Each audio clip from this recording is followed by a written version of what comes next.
So moving on to public comment, I have two speaker slips. The first one is Al Kelly. We do have a 3-minute mark. So at 3 minutes, the light will go off. Okay, I wanted to talk about the public trust doctrine. This has to do with the city of Yucaipa, specifically, though, my relationship with Mr. Duncan.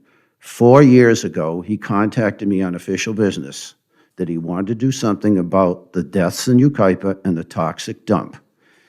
The person who he had appointed as planning commissioner, Rob, hounded me to get a hold of him, and I said, well, he gave me his card, we were supposed to meet, but for 4 years he has blown me off.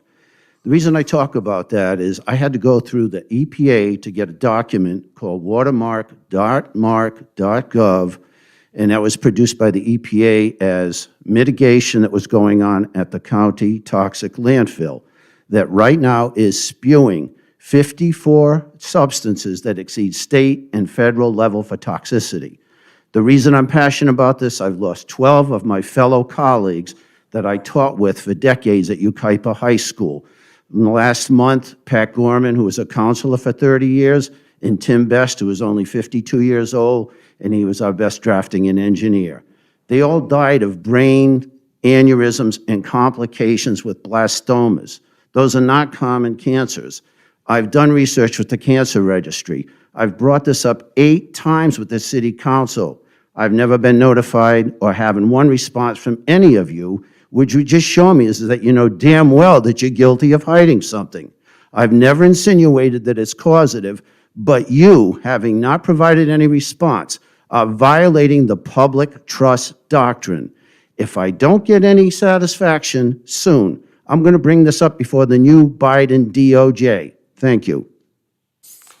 All right, so let's move on. The next public speaker is Ariana Hun. Ariana? Hi, this was actually in response to item number 1 on the agenda, which is the approval of the minutes, and this is a joint statement from myself and Dr. Tonda Bradshaw. We'd like to request... Ariana, can you speak closer to the microphone? Sure. Would you like me to repeat what I just said? Please. Okay. So this is specific to item number 1 in the agenda, and this is a joint statement from myself and Dr. Tonda Bradshaw. We'd like to request that the council consider and discuss several concerns having to do with the public comments portion of the last meeting on January 12th and how they are recorded in the minutes. At the last City Council meeting, Dr. Tonda Bradshaw delivered comments critical of the city's objection to COVID-related public health mandates. She read them on behalf of registered nurse Brenda Ibrahim, who was in quarantine after COVID exposure. The comments were impassioned and long, and so 2 individuals, Al Kelly and Dan Morgan, ceded their time to Mrs. Ibrahim's for her comments to be read in full. At 3 minutes for 3 people, Bradshaw, Kelly, and Morgan, this should have given Dr. Bradshaw 9 minutes to speak. However, Mayor Bowe cut her off at 6 minutes.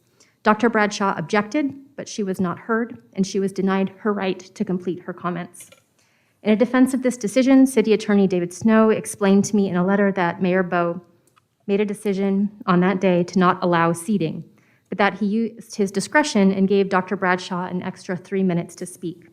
However, this directly contradicts the audio of that meeting, where after interrupting Tonda Bradshaw's comments and hearing her explain that she was entitled to 9 minutes, 3 for each person, Mayor Bowe said, "Thanks, Tonda, I gave you 2. Context indicates that he was referring to her own 3 minutes plus that of Al Kelly, because he says next to explain why she did not get the time of 3 people. He said, quote, "It says right here, Dan Morgan cedes to Dr. Bradshaw." Dr. Bradshaw then pointed to herself and said, "Dr. Bradshaw is right here." Mayor Bowe responded, "No, it doesn't say that." It would appear from the audio and from witnessing this encounter 2 weeks ago that Mayor Bowe cut Dr. Bradshaw off at 6 minutes, not because he decided to disallow seating at the meeting, but because he did not recognize the woman standing before him as a doctor, even as she explicitly identified herself as such. While, as City Attorney Snow also pointed out in his letter, the city's rules and procedures and the Brown Act do not explicitly state a right for speakers to cede their time from one to another, by allowing both Mr. Morgan and Mr. Kelly to stand up and state that they ceded their time, and by not informing them that they were barred from doing so, both citizens, along with Dr. Bradshaw and Mrs. Ibrahim, were disenfranchised.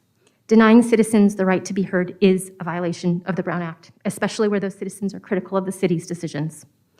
In addition to requesting that the mayor's error be reflected in the minutes, or that it be recognized in those minutes that Al Kelly and Dan Morgan were not allowed to cede their time, I would also like to request that before approving the minutes, the council take time to clarify its rules regarding seating to ensure that there is no room for accusations of favoritism, bias, or gender stereotyping in the future, particularly because... All right, thanks, Ariana. That was your time. Thank you.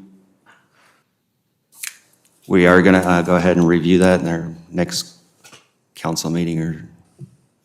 Okay. Yes. All right.